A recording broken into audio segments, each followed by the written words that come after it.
তো এবারে কিন্তু প্রায় 2 কোটির ওপর ভোটার কার্ড বাতিল হতে চলেছে। সম্প্রতি আপনারা প্রত্যেকেই শুনেছেন ভারতীয় নির্বাচন কমিশন ভোটার কার্ড ভেরিফিকেশনের কাজ শুরু করেছে।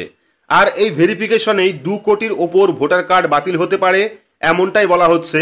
তো এই নিয়ে কি বলেছে নির্বাচন কমিশন, পাশাপাশি সুপ্রিম কোর্টের পক্ষ থেকে কি বলা হয়েছে, বিস্তারিত আজকের এই ভিডিওতে আপনারা জানতে পারবেন। ভিডিওটি অবশ্যই শুরু থেকে শেষ পর্যন্ত দেখবেন। ভিডিওটি ভালো লাগলে লাইক করবেন, চ্যানেলটিকে সাবস্ক্রাইব করে পাশে রাখা বেল আইকনটি প্রেস করে নোটিফিকেশন অল করে রাখবেন, সবার সুবিধার্থে ভিডিওটি শেয়ার করবেন। তো চলুন শুরু করি।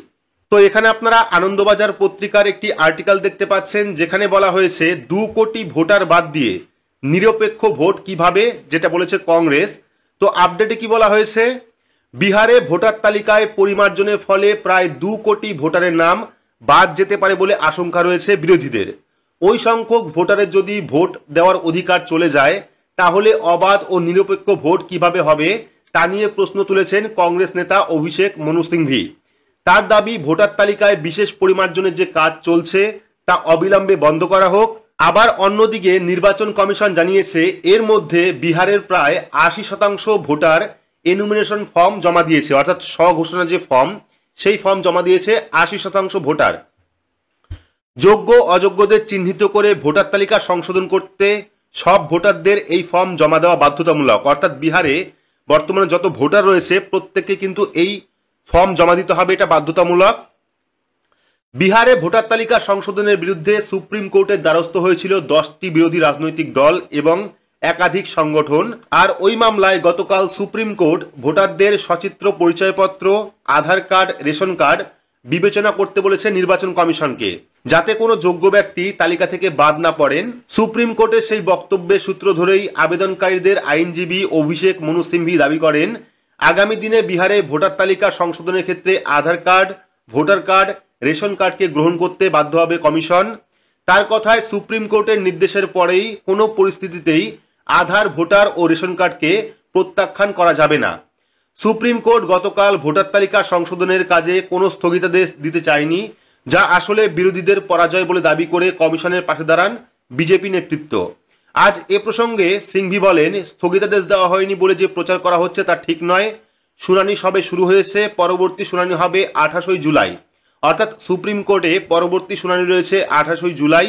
তারপরেই কিন্তু স্থগিতাদেশের বিষয়ে চূড়ান্ত রায় দেবে আদালত। অর্থাৎ এখনো পর্যন্ত কিন্তু সুপ্রিম কোর্টের পক্ষ থেকে চূড়ান্ত কোনো রায় আসেনি। 28 তারিখে কিন্তু আবারও এই নিয়ে শুনানি রয়েছে। পাশাপাশি আইন পরিবর্তন না করে কিভাবে নির্বাচন কমিশন কারো নাগরিকত্ব যাচাই করতে পারে তা নিয়েও প্রশ্ন তুলেছেন সিংভি। তিনি বলেন, গোটা প্রক্রিয়া চালানো হচ্ছে শুধুমাত্র একটি প্রশাসনিক নির্দেশের মাধ্যমে। এর জন্য কোনো আইনে কোনো ধরনের পরিবর্তন করা হয়নি, অথচ আদালতের নির্দেশ রয়েছে যে যথাযথ আইন প্রক্রিয়া মানার পরেই কারো নাম তালিকা থেকে বাদ দেওয়া যেতে পারে।